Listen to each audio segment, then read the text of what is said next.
Hello YouTube, my name's Nero and today we have some Call of Duty Advanced Warfare playing a bit of Exo Zombies, ladies and gentlemen. That is right, the Havoc DLC is here, therefore Exo Zombies is finally here. And I must say I was pleasantly surprised, definitely pleasantly surprised with Sledgehammer, because I was kind of worried about the game, right? I was worried that they were going to go ahead and pull some funny business and make it so it doesn't feel like real zombies, doesn't feel like Treyarch zombies or Call of Duty zombies, and basically make it an over-glorified Exo survival, right? I was worried they were going to do that, but I was pleasantly surprised to see that's not what they did. It feels like zombies. It feels like Treyarch zombies. It's great. It's fantastic. The gameplay you guys are watching is probably my 7th match of playing Exo Zombies. The first few matches, I played maybe 4 of them, playing them solo, and I did not do too good. Couldn't really make it past round 10. Wasn't doing very good. Just trying to learn the map. And then I got online a little bit. I played 2 matches online with random people, and we didn't do too good there either. I'm playing with people that also don't know what they're doing or where they're going, so that didn't go too well. And then probably the very last match I played tonight was this one, and I ended up making up to round 29, which is my best game so far, and one of the best games on Advanced Warfare so far, although it's kind of hard to tell because they goofed up the leaderboards. They basically made the zombie leaderboards score-based and not round-based, right? So if you think about that and the downsides of that, basically somebody that is like the worst person of their group, but they're in a group of 4 and they make it up to round 60, for example, somebody that made it up to like round 40 playing solo is going to have a lot more score than that guy, therefore he's going to be higher up on the leaderboards, which is kind of crappy. It should definitely be round-based, right? Not score-based, round-based, but what are you going to do? What are you going to do? Good old Sledgehammer. Forgetting the fundamentals. Talked about that in the last video. They forget the fundamentals of games. But yeah, but aside from that, it's one of the better games you're going to see on YouTube, at least for the first few days, I would imagine. I ended up doing this. I ended up getting the Cel-3 Cauterizer, which is probably the best gun in Exo Zombies so far. It's actually the weapon that they showed off in a bunch of the trailers, and it's basically the power weapon of this map, which is pretty cool. It's not available in the multiplayer. It's exclusive only to zombies. And what I ended up doing was upgrading it all the way up to Mark 20. Now, if you're wondering about how you upgrade weapons in Exo Zombies, it's kind of like Exo Survival, where basically you go up there and you upgrade your weapon. It starts off a normal weapon, then you upgrade to Mark 1, then Mark 2, Mark 3, Mark 4, Mark 5, you know, keep on going all the way up until Mark 20, which is actually the maximum. You can tell that by the fact that I have royalty camo on my weapon here, so it's pretty cool, man. I upgraded all the way. This weapon is super powerful, and because of this particular shotgun that I got, I was able to actually find this little strategy. Now, keep in mind, this strategy you're watching right now is not going to actually work out that well for everybody. It only really kind of works if you have this shotgun. My strategy is basically walk around in this giant circle that you've seen me go around the entirety of this gameplay and shoot people that are in front of me, because this shotgun has crazy range. It's always a one-hit kill for the most part. It's definitely just super powerful, and I let all the zombies get behind me, and I occasionally throw nades behind me, and then eventually I clear them out. But I'm sure you guys are wondering about Exo Zombies. You're wondering, how does it compare to the Treyarch zombies? So let's talk about that. First and foremost, you see that back there, it actually occasionally drops you in kill streaks. Now, it can be a rocket turret, or it can be kind of like a rocket assault drone that flies around and follows you around. It can definitely help you out a whole lot. It's definitely nice when you get those.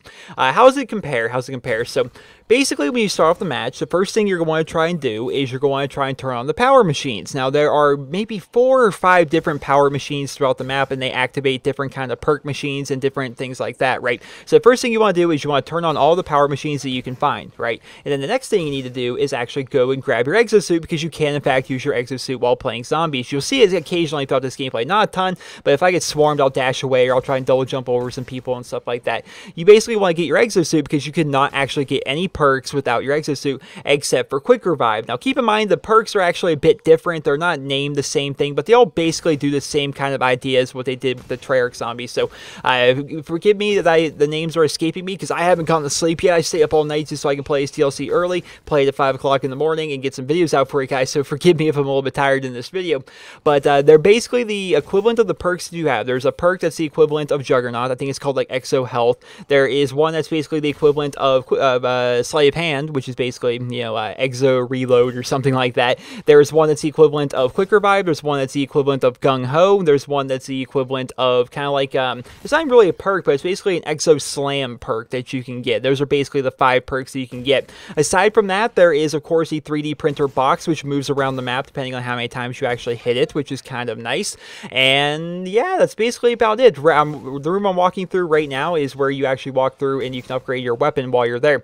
There are a few things that are different. Of course, we saw in the trailers that there are dogs in this map, and they come up as dog rounds. They don't come in with the regular zombies. Maybe they will at some of the higher levels, but they come in as their own round. They're kind of annoying. They're really kind of small, and they're hard to hit sometimes, but they're nothing too hard. One of the other kinks that they've added to the map is basically these infected zombies ended up coming out at you, right? And what these affected zombies do, if they hit you, like they've got all this like green stuff coming out of them, if they end up hitting you, you become infected, and you have to go and decontaminate yourself over at this specific area within like a minute of you being hit. Otherwise, you will instantly die. So it's kind of hard, kind of challenging. It doesn't happen a whole lot, but it definitely does happen. You got to keep that in mind, that you really want to make sure to go and decontaminate yourself and have that room open while you have the points to open it. That way you can go ahead and do that. So far, for different kinds of solo strategies or group strategies, I haven't really found a whole lot of things. You're seeing me right now in this gameplay. I'm basically running around. I'm doing okay solo, but that's solely because of the Cel-3 Cauterizer, which is basically the power weapon of this map, right? It's super powerful, super good. And because of that, I was able to basically walk around in circles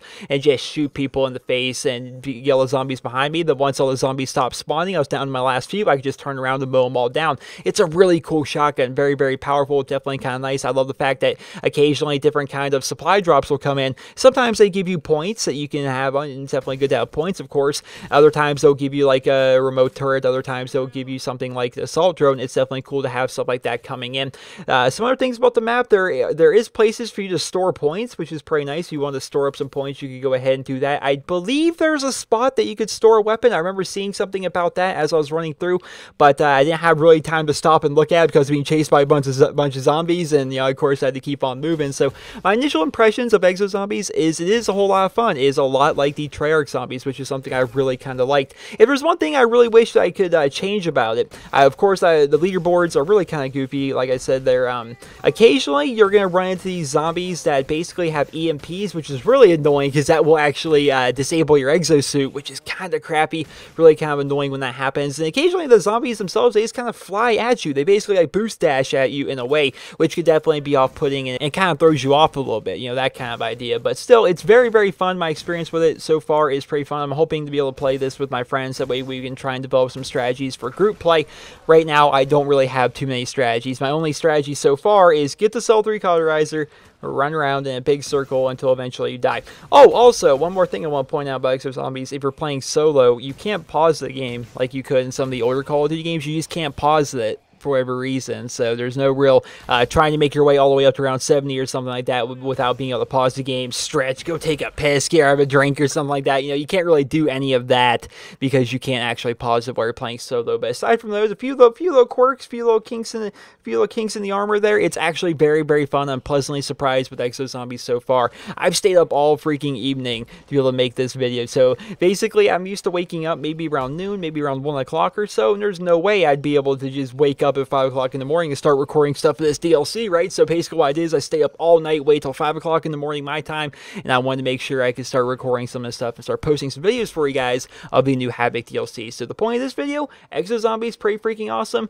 Cel-3 Cauterizer, freaking amazing, especially when you upgrade it all the way up to level 20. Definitely very powerful. But regardless, I hope you guys all enjoyed this video, and if you did, please be sure to leave a rating where you guys feel it deserves, and of course, let me know in the comment section below your opinion on Exo Zombies so far. Are you guys enjoying it? If you don't have it yet, from the videos you've seen, what do you think of it so far? Let me know about that. I hope you guys all enjoyed this video, and if you did, please be sure to leave a rating. Hope you guys all have a wonderful day.